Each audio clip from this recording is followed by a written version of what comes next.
Hello student, कैसे हो आप सब। तो आई होप आप सब अच्छे स्वस्थ और मस्त होंगे। तो आपका एग्जाम का प्रिपरेशन कैसे जा रहा है जल्दी मुझे कमेंट करके बताओ। और मैं आज आप लोगों के लिए लेके आया हूँ वॉइस चेंज। आप क्या करो, एक कॉपी और पेन लेके बैठ जाओ, साथ में एक ग्रामर का बुक या कॉपी आपको पास जो भी हो लेके बैठ जाओ, ताकि आपने पहले जो वॉइस चेंज किया हुआ है आपके पास जो भी फार्मूलाज है वो आप देख के करोगे, मेरे साथ मेमोराइज करोगे। ठीक है, मैं आपको इस वीडियो में मेमोराइज कराऊंगा और वॉइस चेंज का कॉम्प्लेक्स सेंटेंस और इंपैरेटिव सेंटेंस में बहुत ज़्यादा ध्यान देने वाला हूँ, आप लोगों को समझाने वाला हूँ। तो चलिए शुरू करते हैं।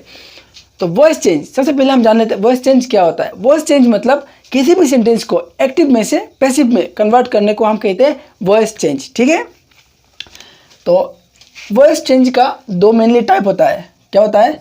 दो मेनली टाइप, आपको तो पता ही होगा। एक्टिव, ठीक है, एक्टिव और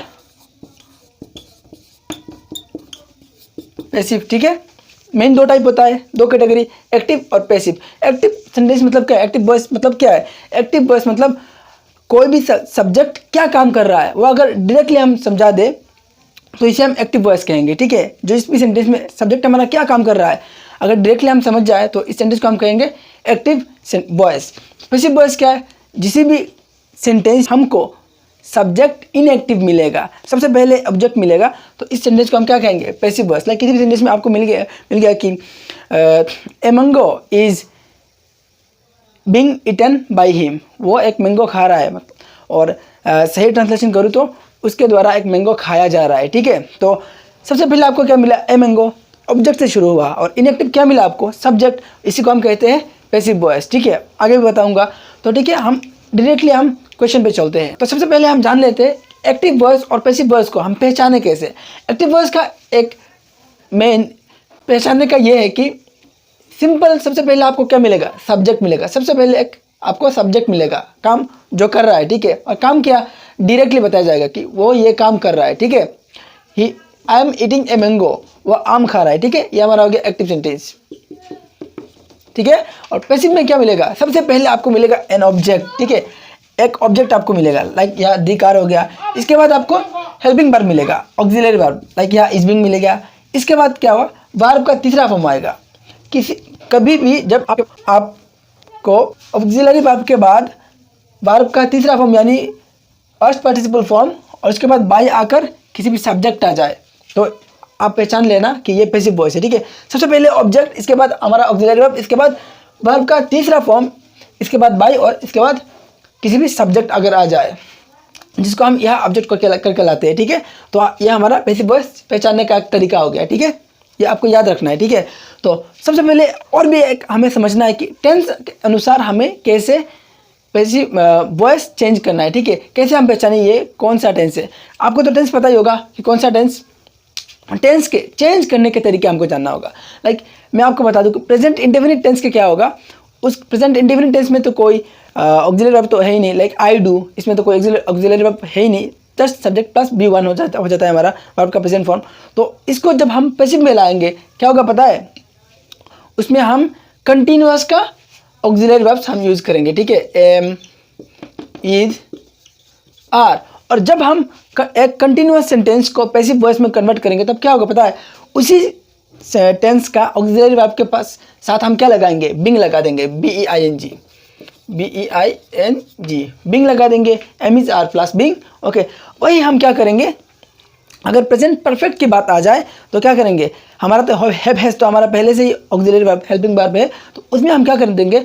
अगला जो टेंस है हमारा प्रेजेंट परफेक्ट कंटिन्यूअस, उसका हम ऑक्सिलरी वर्ब लिख देंगे। Like I have done it, तो हम कैसे लिखेंगे? It has been done by me, तो हैज़ बीन आ गया, मतलब परफेक्ट कंटिन्यूअस टेंस का हमें ऑक्सिलरी वर्ब यूज़ करना है। ठीक है, किसी भी सेंटेंस में आपको क्या करना है?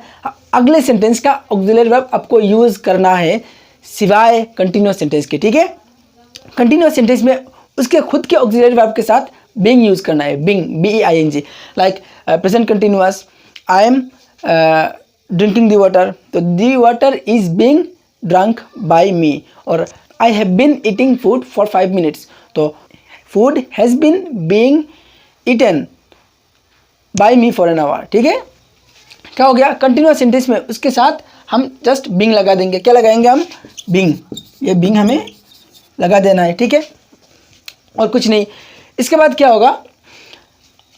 वैसे ही सेम फॉर्मूला आपको पास्ट में भी करना है, फ्यूचर में भी करना है। फ्यूचर में क्या है, पास्ट में क्या है, पास्ट इंडेफिनिट में कोई तो उसका ऑक्सिलरी वर्ब है तो नहीं, तो उसमें क्या करेंगे हम, पास्ट कंटिन्यूअस का ऑक्सिलरी वर्ब यूज़ करेंगे, ठीक है। लाइक आई डिड इट, तो हम कैसे करेंगे, it was done by me, past continuous का ऑक्सिलरी वर्ब यहाँ आ गया। सेम क्या होगा, कंटिन्यूअस टेंस में उसके खुद के ऑक्सिलरी वर्ब के साथ हम क्या करेंगे, बिंग लगा देंगे, BING। आपको याद रखना है किसी भी कंटिन्यूअस सेंटेंस में उसके खुद के ऑक्सिलरी वर्ब यूज़ करना है और उसके साथ हमें क्या यूज़ करना है, बिंग लगा देना है, ठीक है। उसके बाद हमें बिंग लगा देना है, ठीक है। और बाकी जो टेंस है उन टेंस में क्या करना है, आपको अगले टेंस की ऑक्सिलरी वर्ब यूज़ करना है। लाइक पास्ट इंडेफिनिट में पास्ट कंटिन्यूअस का ऑक्सिलरी वर्ब, पास्ट परफेक्ट में पास्ट परफेक्ट कंटिन्यूअस का, सेम फ्यूचर इंडेफिनिट में फ्यूचर कंटिन्यूअस का, फ्यूचर परफेक्ट में फ्यूचर परफेक्ट कंटिन्यूअस का ऑक्सिलरी वर्ब यूज़ करना है एक्टिव वॉइस में से पैसिव वॉइस में कन्वर्ट करते वक्त, ठीक है। तो अब हम क्वेश्चन सॉल्व करते हैं। आपने कॉपी पेन लेके बैठ गए तो आपके पास किताब भी होगा, उसमें से आप लिख लेना और कि कैसे करना है, टेंस के अनुसार कैसे चेंज होगा और कुछ वर्ड्स में कैसे चेंज होता है मैं आप लोगों को बता दूंगा। तो ये सबसे पहले मैंने एक क्वेश्चन लिखा है कि आई एम ईटिंग ए मैंगो, मैं एक आम खा रहा हूँ, ठीक है। तो ये कैसे चेंज होगा, सबसे पहले एक्टिव वॉइस में से पैसिव वॉइस में कन्वर्ट करने का, चेंज करने का यही एक तरीका है कि सबसे पहले क्या करना है, उस सेंटेंस के ऑब्जेक्ट को सामने लाना है। हमारा ऑब्जेक्ट क्या है, ए मैंगो, ईटिंग हमारा वर्ब हो गया, ये हमारा हेल्पिंग वर्ब है और ये हमारा सब्जेक्ट है। ऑब्जेक्ट को हमको सामने लाना है, ऑब्जेक्ट ये हमारा ऑब्जेक्ट है, तो ए मैंगो हम लिखेंगे यह ए मैंगो। उसके बाद क्या करना है, हमारा ऑब्जेक्ट को हमने सामने लाया, उसके बाद टेंस के अनुसार हमें क्या करना है, हेल्पिंग वर्ब यूज़ करना है। आई एम ईटिंग ये प्रेजेंट कंटिन्यूअस टेंस है, तो क्या करना है, प्रेजेंट कंटिन्यूअस टेंस का ही ऑक्सिलरी वर्ब यूज़ होगा, मगर उसके साथ क्या होगा, हमारा बिंग आ जाएगा, बिंग, ठीक है। तो ए मैंगो एम नहीं होगा, ए मैंगो इज होगा, सिंगुलर नाउन है ये, तो ए मैंगो इज बिंग लग जाएगा, ठीक है। A mango is Bing verb का तीसरा फॉर्म, वर्ब का याद रखना है आपको, वर्ब का तीसरा फॉर्म यानी पास्ट पार्टिसिपल। ईट हमारा वर्ब हो गया, ईटन, उसके बाद हम बाय लगाकर एक्टिव वॉइस का सब्जेक्ट को ऑब्जेक्ट करके यहाँ लाएंगे और चेंज कैसे करेंगे, आई अगर है तो मी होगा, आई अगर है तो मी होगा, वी अगर है तो अस होगा, यू अगर है तो यू खुद ही रह जाएगा, यू दे होगा, दे अगर है तो देम होगा, देम अगर है तो दे होगा, ठीक है। लिख लेना आप क्वेश्चन अपने कॉपी में, ठीक है। A mango is being eaten by me, मैंने क्या है, एक कंटिन्यूअस सेंटेंस है, इसके खुद का ही ऑक्सिलरी वर्ब यूज़ करके मैं उसके साथ बिंग लगा दिया, तो हमारा सेंटेंस कंप्लीट हो गया, वॉइस चेंज कंप्लीट हो गया। सबसे पहले मैंने क्या किया, ऑब्जेक्ट को सामने लाया, ठीक है, ऑब्जेक्ट को मैंने सामने लाया, उसके बाद खुद का ही ऑक्सिलरी वर्ब और बिंग, इसके बाद मैंने वर्ब का तीसरा फॉर्म फर्स्ट पार्टिसिपल फॉर्म, उसके बाद मैंने क्या किया, बाय लगाया, उसके बाद सब्जेक्ट को मैंने ऑब्जेक्ट करके यहाँ लाया, ठीक है। हमारा पैसिव वॉइस में कन्वर्ट करना हमारा हो गया, कंप्लीट ये सेंटेंस, ठीक है। ये क्वेश्चन, ये प्रॉब्लम। तो अब हमारा एक क्वेश्चन है कि the car is being driven by him, आपको एक्टिव वॉइस में से और पैसिव वॉइस या फिर पहचानना कैसे है कि ये एक पैसिव वॉइस है। मैंने पहले ही बताया पैसिव वॉइस में क्या होगा, ऑब्जेक्ट सामने होगा, यहाँ ऑब्जेक्ट सामने है, ठीक है। इसके बाद हमारा ऑक्सिलरी वर्ब है, इसके बाद हमारा क्या है, वर्ब का तीसरा फॉर्म, इसके बाद बाई है, ठीक है। बाई आकर इसके बाद अगर किसी भी सब्जेक्ट है तो और उसके आगे अगर वर्ब का तीसरा फॉर्म है, यानी ये सेंटेंस पैसिव वॉइस है, ठीक है। तो यहाँ क्या करना है, यहाँ जो हमने किया कि ऑब्जेक्ट को यहाँ सामने लाए, यही ऐसा करना है कि ये जो ऑब्जेक्ट है, ये ऑब्जेक्ट है यहाँ, तो इसको हमको सामने लाना है, बाई हिम। तो हिम को कन्वर्ट करके हम क्या करेंगे, हिम हमारा हो जाएगा ही, ठीक है, हिम ही। तो हिम को बदलकर हमारा हो जाएगा ही। द कार इज बिंग यानी ये कंटिन्यूअस सेंटेंस है, इसके साथ बिंग मतलब ये कंटिन्यूअस सेंटेंस है, प्रेजेंट कंटिन्यूअस। तो ही के साथ हमारा क्या होगा, एम होगा, आर होगा, इज होगा, ही के साथ हमारा इज होगा, he is.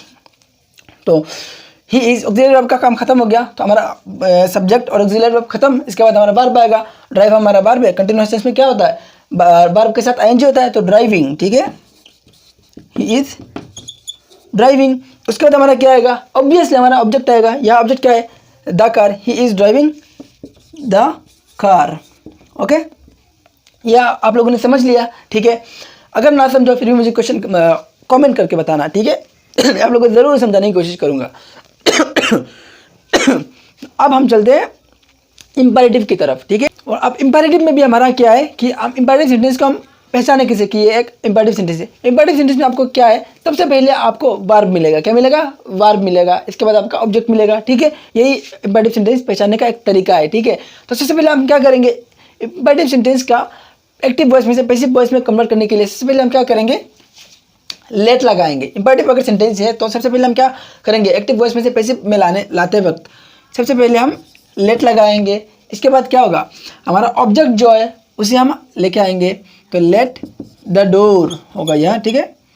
Late the door, उसके बाद हमारा ऑब्जेक्ट आने के बाद लेट, उसके बाद ऑब्जेक्ट, इसके बाद हमारा बी आएगा, be, B E be, let the door be, और वर्ब का इसके बाद तीसरा फॉर्म होगा यानी past participle form, let the door be closed, okay. फिर सबसे पहले हमारा लेट आया, इसके बाद हमारा द डोर मतलब ऑब्जेक्ट, इसके बाद बी लगाकर हमारा वर्ब का तीसरा फॉर्म आ गया, ओके कंप्लीट। इस क्वेश्चन को करते हैं, ठीक है। इस क्वेश्चन को हम कैसे करेंगे, सबसे पहले आप करके दिखाओ, 5 सेकंड में आप लोग को दे रहा हूँ, ठीक है, ठीक है। तो कर पाए या नहीं आप मुझसे मिला लो, ठीक है। अगर नहीं कर पाए यानी आप नहीं समझे तो फिर मैं समझा देता हूँ। सबसे पहले हम क्या करेंगे, ऑब्जेक्ट को लेट लगाएंगे, लेट लिखेंगे LET लेट, इसके बाद हमारा ऑब्जेक्ट सामने लाएंगे, ए क्वेश्चन हमारा object, A question, late a question, इसके बाद हमारा ऑब्जेक्ट आने के बाद बी लगाएंगे, late a question B, verb का तीसरा फॉर्म लिखेंगे बी, इसके बाद वर्ब का तीसरा फॉर्म आस्क्ड, इसके बाद हमारा ये जो है ask him a question, him हमारा जैसा है वैसे ही आ जाएगा, let a question be asked him, ठीक है। ये हमारा हो गया इम्पैरेटिव सेंटेंस का वॉइस चेंज। तो अब हम आए हैं कॉम्प्लेक्स सेंटेंस की ओर, ठीक है। कॉम्प्लेक्स सेंटेंस में क्या होता है, सिंपली कुछ भी नहीं होता, दो सेंटेंस एक साथ जुड़ा हुआ होता है, इफ लगाकर दो सेंटेंस एक साथ जुड़ा हुआ होता है। लाइक यहाँ है, if you do the sum you will win the prize, अगर आप ये प्रॉब्लम सॉल्व कर देते हो तो आप प्राइज जीत जाओगे, ठीक है। तो यह एक दो सेंटेंस से अलग कर लेना, दो सेंटेंस को, if you do this sum ये एक सेंटेंस, और you will win the prize और एक सेंटेंस अलग कर लेना है, और अलग करके वही वॉइस चेंज के नियम से हमें इनको चेंज करना होता है। क्या कैसे होगा, इफ़ हमारा सबसे पहले है, इफ़ हम लगा देंगे, if you do this sum, क्या होगा, ऑब्जेक्ट हमारा सामने लाना है हमको, if this sum, if this sum, if you do this sum हमारा प्रेजेंट इंडेफिनिट टेंस है ये, तो क्या होगा, इफ़ दिस सम इज होगा, और डू हमारा वर्ब है तो क्या होगा हमारा done, if the sum is done, उसके बाद बाई लगाकर क्या होगा, बाई लगाएंगे, यू हमारा जैसा है वैसे ही रख देंगे, यू का चेंज ऐसे ही होता है, if the sum is done by you, इसके बाद क्या होगा, you will win the prizes, object कौन सा है हमारा द प्राइज, तो यह लिख देंगे हम the prize, the prize future indefinite, तो ऑक्सिलरी वर्ब कौन सा होगा, फ्यूचर कंटिन्यूअस टेंस का, तो will be, the prize will be, win हमारा वर्ब है, पार्टिसिपल फॉर्म क्या होगा, won, the prize will be won by you. देखा ये भी सिंपल है, कुछ नहीं, दो सेंटेंस को आपको अलग कर लेना है, उसके बाद अपने हिसाब से वॉइस चेंज करना है। मैंने अलग किया, इसके बाद जैसा हमको वॉइस चेंज करना है वैसे ही हमने किया, इसे कहते हैं कॉम्प्लेक्स सेंटेंस का वॉइस चेंज करना, ठीक है। आप घर में ऐसे प्रैक्टिस करना, ठीक है। बाद एंड में मैं कुछ क्वेश्चंस लिख दूंगा, आपको सॉल्व करना है, ठीक है। अगर आपने 1 घंटा वॉइस चेंज के ऊपर प्रैक्टिस कर लिया तो आपको क्या होगा, 2 मार्क्स तो आता है क्वेश्चन आपका एग्जाम में SSLC में, और बहुत सारे क्वेश्चन वॉइस चेंज में आता है। और आप अगर वॉइस चेंज में आ गया, स्टोरी राइटिंग में क्या होता है, वॉइस चेंज का इस्तेमाल करना होता है, ठीक है। तो इसमें आपको क्या होगा, आसानी होगी वॉइस चेंज का इस्तेमाल करके, ठीक है। तो अब हम जानेंगे कुछ और, लाइक अगर हम किसी भी सेंटेंस में रिक्वेस्ट प्लीज़ का इस्तेमाल करते हैं, please give me the pen, इसको हम कैसे करें, like please sir help me, अगर ऐसा किसी को अगर हम अनुरोध करें, प्लीज़ रिक्वेस्ट करें, तो हमको कैसे उसको बदलना है, कैसे हमको उसे चेंज करना है, तो हम सीख लेते हैं।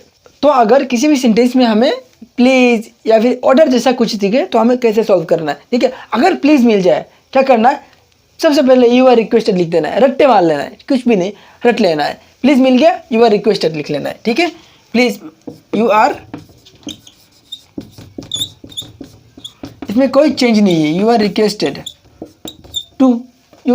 टू लिख देना है। प्लीज़ मिल गया, you are requested to. Okay, उसके बाद एज इट इज़ बाकी का जो है हमें लिख देना है। You are requested to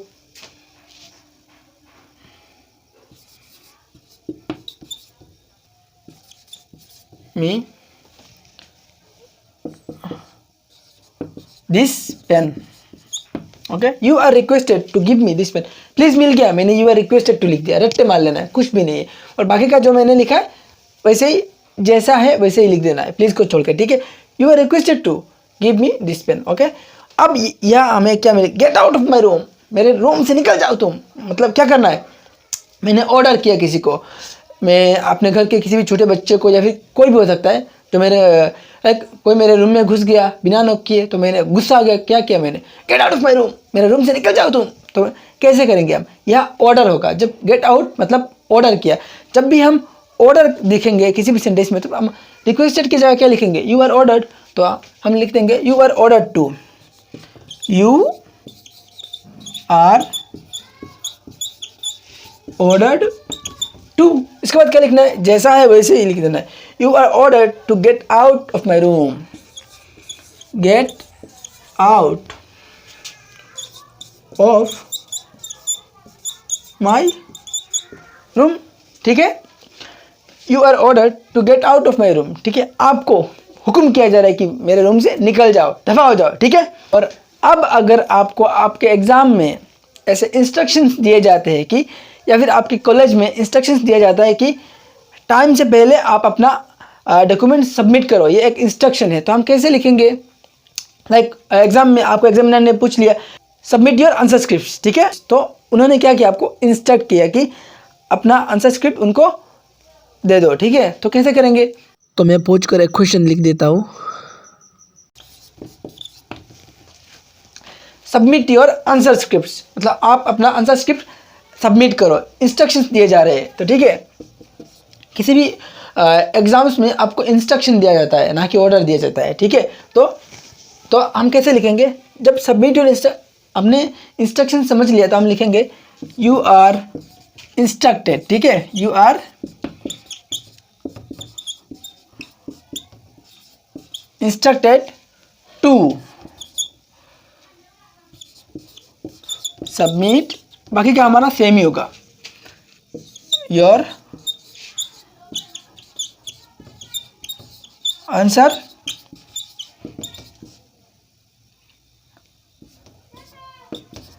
script. Okay,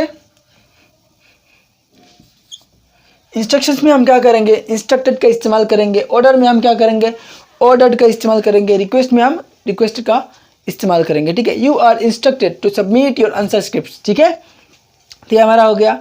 और अब कुछ स्टूडेंट्स को क्या होता है, निगेटिव और इंटरोगेटिव सेंटेंस में प्रॉब्लम होता है, तो मैं आप लोगों को समझा देता हूँ क्या करना है, कुछ भी नहीं करना। इंटरोगेटिव अगर सेंटेंस है तो क्या करना है, उस इंटरोगेटिव सेंटेंस का जो ऑक्सिलरी वर्ब होगा उसके सामने लाना है, ठीक है। Like he is driving a car, ठीक है, तो इंटरोगेटिव में क्या होगा, is he driving a car, तो is he driving a car, इस इज़ ही हमारा आ जाएगा सबसे पहले पैसिव वॉइस में, ठीक है। मैं आपको एक करके सॉल्व करके दिखा देता हूँ। इंटरोगेटिव और नेगेटिव में हमें क्या करना है, कुछ भी नहीं करना, जस्ट ये इज़ जो है ऑक्सिलरी वर्ब, इसको हमको सामने लाना है और कुछ भी नहीं, जैसा है वैसे ही हमको सॉल्व करना है। ए कार सबसे पहले आएगा, मगर इंटरोगेटिव में इसके आगे जस्ट इज़ आ जाएगा, इज़ ए कार सबसे पहले हमारा ऑक्सिलरी वर्ब आएगा, उसके बाद हमारा ऑब्जेक्ट आएगा, ठीक है। इंटरोगेटिव में यही करना है, इज़ ए कार, जैसा कि ये एक कंटिन्यूअस सेंटेंस है तो क्या करेंगे हम, इज़ ए कार हो गया, बिंग तो आना चाहिए ना, तो इज़ ए कार ऑब्जेक्ट के बाद हम लाएंगे being, is a car being, drive हमारा वर्ब है तो क्या करेंगे, driven, DRI, is a car being driven by आएगा, इसके बाद ही है तो हमारा हिम होगा, is a car being driven by him. ध्यान रखना है, क्वेश्चन मार्क नहीं छोड़ना है, मैंने यह क्वेश्चन मार्क छोड़ दिया था, ठीक है, क्वेश्चन मार्क नहीं छोड़ना, क्वेश्चन मार्क देना है, क्वेश्चन मार्क नहीं दोगे तो आपका क्वेश्चन गलत हो जाएगा, ठीक है। और आपका तो क्या है, ऑप्शन वाला क्वेश्चन है, आपका तो मज़े ही मज़े। तो ये एक निगेटिव क्वेश्चन हो, निगेटिव क्वेश्चन को वैसे ही सॉल्व करना है जैसे हमको असर्टिव सेंटेंस का वॉइस चेंज करते हैं, ठीक है। He is not driving a car. सबसे पहले हमारा क्या आएगा, ए कार आएगा, ए कार, इज आएगा, नॉट आएगा, बीइंग आएगा। A car is not being, drive हमारा वर्ब है, ड्रिवन होगा, ड्रिवन बाय, ही हमारा हिम हो जाएगा। वैसे ही सिंपल, ऐसे ही हमें सॉल्व करना है, ठीक है। तो आपको आपके एग्जाम के लिए HSLC 2025 के लिए इंपॉर्टेंट वॉइस में से क्या है, वॉइस में से इंपैरेटिव क्वेश्चन बहुत इंपॉर्टेंट है। 2024 के HSLC में भी आया था इंपैरेटिव का क्वेश्चंस, और हाफ ईयरली में भी आया था, और आपका प्री बोर्ड एग्जामिनेशन में भी आया था, सेवा बोर्ड का, ठीक है। तो इंपैरेटिव क्वेश्चंस आपके लिए बहुत ज़रूरी है, और बाकी तो आपको सब ज़रूरी है, सब सीखना। 1 घंटा आप अगर प्रैक्टिस कर लेंगे तो आपको ये सब आ जाएगा, क्योंकि आपने पहले तो ये क्या हुआ है ना, ये आपका मेमोराइज हो जाएगा, ठीक है। तो आई होप आप लोगों को ये वीडियो अच्छा लगा होगा। अगर आपको ये वीडियो अच्छा लगे तो मेरे वीडियो को लाइक कर देना, चैनल को सब्सक्राइब कर देना, और अगर और कुछ गाइड चाहिए आप लोगों को तो जल्दी मुझे कॉमेंट करके बताना। Feel free to ask me, ठीक है। कोई शर्म नहीं, कोई मैं ऐसा महसूस मत करना कि पूछूं या नहीं पूछूं, पूछ लेना। मैं कोशिश करूंगा आप लोगों के लिए वीडियो बनाऊं, बहुत जल्दी बनाऊं, ठीक है। तो ये था आज का टॉपिक। मिलते हैं अगली वीडियो में, बाय बाय।